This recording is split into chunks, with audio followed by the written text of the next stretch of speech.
Hello everyone, स्वागत है एक बार फिर से आप सभी का आपका प्यारा सा YouTube channel study with Ravi पर। जी हाँ दोस्तों, आज हम बात करेंगे बिहार बोर्ड एंट्रेंस एग्जाम 2024 के लिए साथियों हिंदी के टॉप क्वेश्चंस के साथियों जो आपके बिहार बोर्ड एंट्रेंस एग्जाम में बहुत बार पूछा गया है।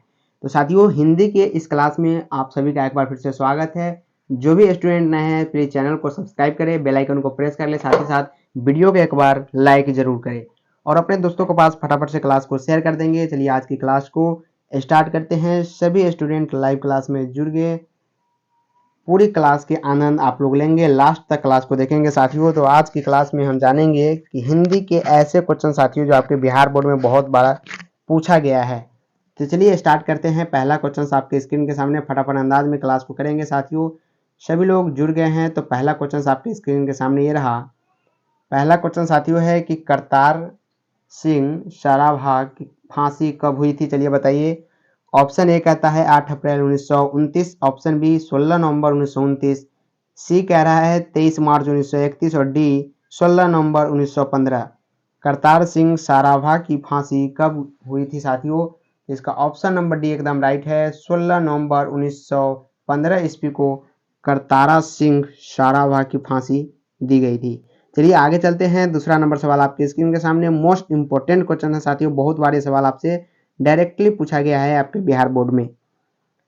एक भी प्रश्न को छोड़ेंगे नहीं, सभी को लगातार करते जाएंगे। चलिए दूसरा नंबर क्वेश्चन आपके स्क्रीन के सामने कहता है, कह रहा साथियों कि नहीं उसे आना है। क्या नहीं उसे आना है तो मेरी कक्षा में आए, मैं लगाम पकड़ने नहीं जाऊंगा। यह कथन किसका है? चलिए बताइए। कहता है नहीं उसे आना है, यानी आपके हिंदी के चैप्टर से उठाए गए लाइन है। कहता है नहीं उसे आना है तो मेरी कक्षा में आए, मैं लगाम पकड़ने नहीं जाऊंगा। यह कथन किसका है आपको बताना है। ऑप्शन ए कहता है जगदीश चंद्र माथुर जी का, बी कहता है पंडलिक जी का, सी कहता है गांधी जी का या डी राजेंद्र बाबू जी का। तो बताइए दूसरा नंबर सवाल का जवाब आप लोग कमेंट बॉक्स में सभी को बताना है। सभी का आंसर आना चाहिए कमेंट बॉक्स में। फटाफट से एक बार फिर से शेयर कर देंगे जितने भी ग्रुप है आपके पास सभी में क्लास को। तो चलिए इसका ऑप्शन नंबर बी एकदम सही का आ रहा है, एकदम राइट है। पुंडलिक जी हाँ, पुंडलिक जी की यह पंक्ति थी। यह कथन किसकी थी? पुंडलिक जी, यानी ऑप्शन नंबर बी इसका एकदम राइट है। चलिए आगे चलते हैं। ये क्वेश्चन आपको पूरी तरह से क्लियर होगा। अगला 3 नंबर सवाल आपके स्क्रीन के सामने साथियों, इसके सामने जो टिक लगा है वही इसका आंसर है। तो आप लोगों को भगा के वीडियो बिल्कुल भी नहीं देखना है, समझ के देखना है, क्योंकि आंसर हमने दे दिया है आपको पीडीएफ में, इसलिए ताकि आपको सुविधा मिले साथियों आपको रिवाइज करने में लास्ट समय में। तो इसका अगर पीडीएफ लेना चाहते हैं तो डिस्क्रिप्शन में जो साथियों इस वीडियो के नीचे लिंक दिया गया है टेलीग्राम चैनल का, या आप लोग सर्च मार के भी ज्वाइन हो सकते हैं स्टडी विथ रवि चैनल। जी हाँ, स्टडी विथ रवि चैनल को आप सब्सक्राइब कर सकते हैं और जाके आप लोग टेलीग्राम में जुड़ सकते हैं, वहाँ आपको पीडीएफ दिया जाएगा सभी प्रकार की। चलिए 3 नंबर सवाल का जवाब बताइए आप लोग। कहता है कि नखत का मूल शब्द क्या होगा? जी हाँ, नखत का मूल शब्द क्या होता है आपको बताना है। मोस्ट इंपोर्टेंट साथियों, बहुत बार ये सवाल आपसे पूछा गया है, सभी क्वेश्चंस वीवीआई है। जी हाँ, बहुत बार ये सवाल आपसे पूछा गया है। तो नखत का मूल शब्द क्या होता है? ऑप्शन ए कहता है नखरा, बी कहता है नहीं, सी कहता है नक्षत्र या डी इनमें से कोई नहीं। तो नखत का जो मूल शब्द होता है साथियों आपको पता होगा नक्षत्र होता है, जो कि ऑप्शन नंबर सी में है। जी हाँ, ऑप्शन नंबर सी का एकदम राइट है। नक्षत्र ही नखत का मूल शब्द है।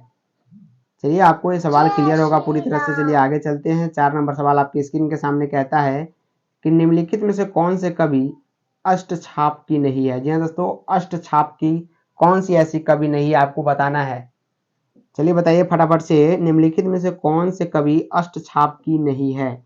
साथियों एमवीवीआई क्वेश्चन है, बहुत बारी सवाल आपसे बिहार बोर्ड में डायरेक्टली पूछा गया है। तो चलिए बताइए 4 नंबर सवाल का जवाब आप लोग फटाफट से कमेंट बॉक्स में देंगे कि कौन से ऐसे कवि है जो अष्टछाप की नहीं है। ऑप्शन ए कहता है नंददास, बी कहता है चित स्वामी, सी कहता है चतुर्भुज दास और डी तुलसीदास। तो साथियों तुलसीदास आपको पता होगा ये कवि अष्टछाप की नहीं है। जी हाँ, अष्टछाप की तुलसीदास नहीं है। और ये जो तीन है ये बिल्कुल है साथियों अष्टछाप की, लेकिन तुलसीदास ऑप्शन नंबर डी एकदम राइट है, ये अष्टछाप की कवि नहीं है। आपको ये सवाल पूरी तरह से क्लियर होगा। चलिए आगे चलते हैं। 4 नंबर सवाल, सभी का आंसर कमेंट बॉक्स में फटाफट आना चाहिए।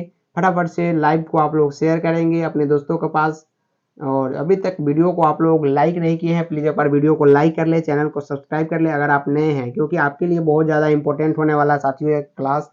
क्योंकि बहुत बार हमने जो क्वेश्चंस आंसर कराया और डायरेक्टली आपके एग्जाम में पूछे गए हैं, तो आप लोगों को बिल्कुल भी स्किप नहीं करना है, लास्ट तक क्लास को देखना है। चलिए बताइए 5 नंबर सवाल आपके स्क्रीन के सामने है। कहता है कि रामायण में श्री राम को क्या बताया। यह रामायण में श्री राम को क्या बताया है। विष्णु के अवतार, मानव का रूप या उपरोक्त दोनों या इनमें से कोई नहीं। चलिए बताइए 5 नंबर सवाल का जवाब आप लोग कमेंट बॉक्स में फटाफट से बताएंगे, सभी का जवाब आना चाहिए। जी हाँ, रामायण में श्री राम को क्या बताया गया है। साथियों ये आपके 12th से निकाले गए हैं। जी हाँ दोस्तों, 12th के ऑब्जेक्टिव से है साथियों, जो आपको बहुत बार एग्जाम में आपसे पूछा गया है ऐसे सवाल। तो रामायण में श्री राम को क्या बताया गया है। जी हाँ, मानव के रूप बताया गया है। ये चैप्टर में आपको दिया गया है, सभी आप लोग पढ़े होइएगा, पूरा डिटेल्स में आपको दिया गया है। तो ऑप्शन नंबर बी इसका एकदम राइट है। चलिए आगे 6 नंबर सवाल आपके स्क्रीन के सामने कहता है कि तुलसीदास शब्द का अर्थ होता है, सॉरी सीलदास शब्द का अर्थ होता है। क्या है, सीलदास है, सीलदार है, सॉरी सीलदार है, तो सीलदार शब्द का अर्थ क्या होता है। चलिए बताइए आप लोग, सीलदार शब्द का अर्थ क्या होता है। जहां हमेशा नमी रहती है, या सिलाई किया हुआ, या सील पर रखा हुआ, या इनमें से कोई नहीं। तो सीलदार शब्द का अर्थ क्या होता है साथियों, सभी को बताना है। 6 नंबर सवाल आपके स्क्रीन के सामने है, मोस्ट इंपोर्टेंट यानी MVVI क्वेश्चन है और बहुत बार आपसे डायरेक्टली एग्जाम में पूछा गया है। तो सीलदार शब्द का अर्थ क्या होता है। जी हाँ दोस्तों, ऑप्शन नंबर ए सभी का आ रहा है, जो कि एकदम राइट है। जहां हमेशा नमी रहती है उसे क्या कहते हैं, सीलदार कहते हैं। क्या, सीलदार कहते हैं, यानी ऑप्शन नंबर ए एकदम इसका राइट है। चलिए अगला सवाल आपके स्क्रीन के सामने, 7 नंबर सवाल आपके स्क्रीन के सामने है साथियों। बहुत ही ज़्यादा इंपॉर्टेंट ये सवाल है। 7 नंबर क्या है, सुभद्रा कुमारी चौहान। जी हाँ दोस्तों, सुभद्रा कुमारी चौहान जो आपके 12th एग्जाम में दिया गया है और 12th के जो चैप्टर में दिया गया है बहुत ज़्यादा इंपॉर्टेंट है, क्योंकि सुभद्रा कुमारी चौहान जो लिखा गया है, ये इससे 2 क्वेश्चन हमेशा इस चैप्टर से उठा दिए जाते हैं साथियों, इसलिए आप लोग इसे याद करके जाएंगे। तो कहता है सुभद्रा कुमारी चौहान को किस पार्टी का MLA चुना गया था। जी हाँ, सुभद्रा कुमारी चौहान जी जो थी, लेखिका थी साथियों, ये किस पार्टी के MLA का चुनाव चुना गया था। इसे किस पार्टी के रूप में बताइए, भारतीय जनता पार्टी, या कांग्रेस पार्टी, या समाजवादी पार्टी, या लोकदल पार्टी। आपको पता होगा साथियों, अगर आप लोग इसका फुल डिटेल्स में चैप्टर को पढ़े होइएगा तो आपको पूरी तरह से 7 नंबर सवाल का जवाब पता होगा। सुभद्रा कुमारी चौहान को किस पार्टी का MLA चुना गया था। जी हाँ, कांग्रेस पार्टी की थी, जो कि ऑप्शन नंबर बी में है, कांग्रेस पार्टी। किसमें, Congress party. Option number B इसका एकदम राइट है और सभी का एकदम राइट आ रहा है। आशा है कि आप लोग पूरी तरह से इस चैप्टर को पढ़ लिए होइएगा। तो सुभद्रा कुमारी चौहान को किस पार्टी का MLA चुना गया था, कांग्रेस पार्टी का, जो कि एकदम राइट है। चलिए आगे 8 नंबर सवाल आपकी स्क्रीन के सामने, मोस्ट इंपोर्टेंट क्वेश्चन है। कहता है, क्या कह रहा है, क्या कह रहा है साथियों, 8 नंबर सवाल आपकी स्क्रीन के सामने क्या कह रहा है। कहता है कि महाबाहु में कौन सा उपसर्ग है। जी हाँ, उपसर्ग कौन सा है आपको बताना है। उपसर्ग से भी कभी कभी 2 क्वेश्चन आपके एग्जाम में डायरेक्टली पूछ दिया जाता है बिहार बोर्ड में, तो उपसर्ग को भी याद करके जाना है। एकदम सिंपल से इसका ट्रिक है। जी हाँ, उपसर्ग यानी जो पहले आए उसे कहते हैं उपसर्ग। तो क्या है, महाबाहु। इसके आप संधि विच्छेद कर लीजिए, पहले क्या हो जाएगा, महा, फिर क्या हो जाएगा, बाहु। क्या हो गया, बाहु, यानी महाबाहु। तो महा क्या हो गया साथियों, इसका उपसर्ग हो गया, यानी ऑप्शन नंबर बी एकदम राइट है। ऑप्शन नंबर बी इसका एकदम राइट है। कभी भी आपको ऐसा सवाल मिले, आप लोग उसका पहले संधि विच्छेद करें और जो पहले आए वो क्या हो जाता है, उपसर्ग हो जाता है, आपको पता होगा। यानी ऑप्शन नंबर बी इसका एकदम 100% राइट है। चलिए ये सवाल आपको पूरी तरह से क्लियर है। 9 नंबर सवाल आपके स्क्रीन के सामने कहता है, क्या कह रहा है साथियों, कहता है कि गांव का घर किस कविता संग्रह से ली गई है। जी हाँ दोस्तों, गांव का जो घर है वो किस कविता संग्रह से ली गई है आपको बताना है। 9 नंबर सवाल आपके स्क्रीन के सामने, मोस्ट इंपोर्टेंट सवाल है साथियों। 9 नंबर आपको बताना है कि गांव का घर किस कविता संग्रह से ली गई है। ऑप्शन ए कहता है संख्यात्मकता, बी कहता है कहीं नहीं वहीं, सी कहता है कहीं कह गया है, या डी समय से बाहर। तो चलिए बताइए 9 नंबर सवाल का जवाब आप लोग कि गांव का घर किस कविता संग्रह से ली गई है। सभी लोगों का जवाब कमेंट बॉक्स में आना चाहिए फटाफट से।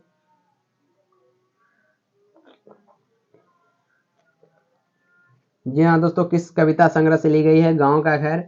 जी हाँ, संस्यात्मकता से ली गई है, यानी ऑप्शन नंबर ए इसका एकदम राइट है। ऑप्शन नंबर ए इसका एकदम राइट है।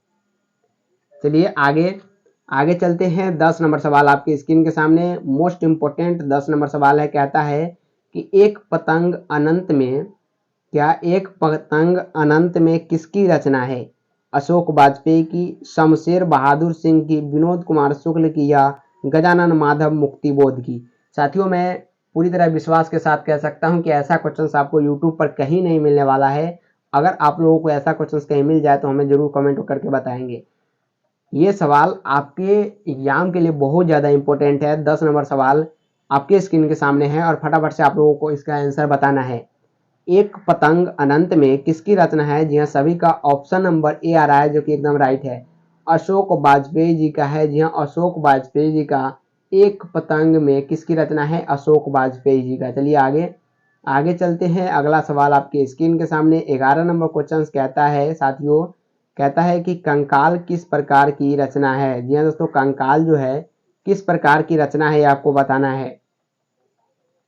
कंकाल किस प्रकार की रचना है, सभी का जवाब आना चाहिए कमेंट बॉक्स में फटाफट से। वेरी वेरी इंपॉर्टेंट सवाल है साथियों, बहुत ज़्यादा वीवीआई है, वेरी वेरी वीवीआई सवाल है साथियों, जो आपके एग्जाम के लिए बहुत ही ज़्यादा महत्वपूर्ण, अति महत्वपूर्ण होता है साथियों, जो आपको बार बार एग्जाम में पूछा गया है। तो कंकाल किस प्रकार की रचना है। कथा संग्रह, प्रबंधक काव्य, उपन्यास है, या नाटक है।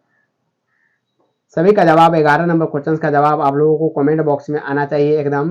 कंकाल किस प्रकार की रचना है। जी हाँ दोस्तों, किस प्रकार की है। कथा संग्रह बिल्कुल भी नहीं है, जो कि ऑप्शन नंबर ए दे रहा है एकदम रॉन्ग है। उपन्यास है। क्या है, उपन्यास है, एक प्रकार का क्या है, किस प्रकार की रचना है साथियों, एक प्रकार का उपन्यास है। ऑप्शन नंबर सी एकदम राइट है, उपन्यास। चलिए आप लोगों को पूरी तरह से ये क्लियर होगा कंकाल किस प्रकार की रचना है, तो उपन्यास है। 12 नंबर सवाल आपकी स्क्रीन के सामने, मोस्ट इंपोर्टेंट ये भी सवाल है साथियों। कहता है कि शिवा बावनी में कितने मुक्तक है। जी हाँ, शिवा बावनी में कितने मुक्तक है आपको बताना है। तो इसके नाम में ही साथियों इसका आंसर है क्या, शिवा बावनी। बावनी का मतलब 52। क्या, बावनी का मतलब कितना, 52। इसे आप ट्रिक से याद कर सकते हैं। तो 12 नंबर सवाल आपके स्क्रीन के सामने है और 12 नंबर सवाल में आपको एक ट्रिक भी दे दिया गया है। शिवा बावनी, बावनी का मतलब ही होता है, सॉरी दोस्तों, बावनी का मतलब क्या होता है, 52 होता है। यानी ऑप्शन नंबर डी इसका आप लोग आंसर मार के आगे बढ़ सकते हैं इस ट्रिक के माध्यम से। कितना होता है साथियों, 52 होता है, जो कि एकदम राइट है। शिवा बावनी में टोटल 52 मुक्तिबोध होता है। चलिए आगे 13 नंबर सवाल आपके स्क्रीन के सामने कहता है, क्या कह रहा है कि छप्पे किससे संकलित है। जी हाँ दोस्तों, छप्पे जो है किससे संकलित है। भक्तमाल से, अष्टमाय से, शिवराज भूषण से, या तार सप्तक से। छप्पे किससे संकलित है आपको बताना है। 13 नंबर सवाल वीवीआई से अभी हम कह सकते हैं, क्योंकि बहुत बार ये सवाल आपसे पूछा गया है। छप्पे किससे संकलित है साथियों, भक्तमाल से। किससे, भक्तमाल से संबंधित है, जो कि ऑप्शन नंबर ए में दिया गया है। किसमें, ऑप्शन नंबर ए में दिया गया है। आपको याद करके जाना है साथियों ये सवाल, क्योंकि बहुत बार ये सवाल आपसे पूछा गया है। छप्पे किससे संकलित है, भक्तमाल से संबंधित है। आगे 14 नंबर सवाल आपकी स्क्रीन के सामने कहता है कि भक्तमाल की रचना किस भाषा में हुई है। जी हाँ दोस्तों, भक्तमाल की जो रचना है किस भाषा में किया गया है आपको बताना है। 14 नंबर सवाल आपके स्क्रीन के सामने, बहुत ही ज्यादा इंपॉर्टेंट सवाल है। चलिए सभी का आंसर आना चाहिए कमेंट बॉक्स में कि भक्तमाल किसकी रचना है। अवधी भाषा में, किस भाषा में है, अवधी भाषा में है, ब्रज भाषा में है, खड़ी बोली में है, या पाली संस्कृत प्राकृतिक भाषा में है। तो भक्तमाल के साथियों आपको पता होगा, जी हाँ, ब्रज भाषा में ये लिखा गया है। किसमें, ब्रज भाषा में। ऑप्शन नंबर बी एकदम राइट है इसका। ऑप्शन नंबर क्या है, बी एकदम राइट है। भक्तमाल की रचना किस भाषा में हुई है, ब्रज भाषा में। ये सवाल आपको पूरी तरह से क्लियर होगा। चलिए आगे चलते हैं। अगला सवाल 15 नंबर सवाल आपके स्क्रीन के सामने कहता है कि नामवर सिंह का जन्म कहाँ हुआ था। जी दोस्तों, नामवर सिंह का जन्म कहाँ हुआ था ये आपको बताना है। 15 नंबर सवाल आपके स्क्रीन के सामने है, फटाफट से आप लोग इसका आंसर बताएंगे कि नामवर सिंह का, जी हाँ दोस्तों, नामवर सिंह का जन्म कहाँ हुआ था, ये आपको बताना है। वाराणसी, इलाहाबाद, लखनऊ या गाजीपुर। तो नामवर सिंह का जन्म कहाँ हुआ था, ये आपको ध्यान होगा साथियों। आप लोगों ने पूरी चैप्टर को पूरी तरह से पढ़ा है तो आपको पूरी तरह से इसका आंसर भी पता होगा। वाराणसी में, कहाँ पे, वाराणसी में, कहाँ पे, वाराणसी में किया गया है। नामवर सिंह का जन्म कहाँ है, वाराणसी, यानी ऑप्शन नंबर ए इसका एकदम राइट है। चलिए 16 नंबर सवाल आपके स्क्रीन के सामने कहता है कि अध शब्द का विलोम क्या होगा। जी हाँ दोस्तों, अध शब्द का विलोम क्या होगा, ये आपको बताना है। 16 नंबर सवाल का जवाब आप लोग फटाफट से बताएंगे क्या होगा। सभी लोग बताएंगे क्या हो जाएगा साथियों।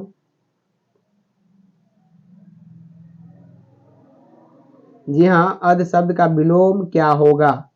नीचे होगा, उपयुक्त होगा, या ऊपरी होगा, या उत्तम होगा।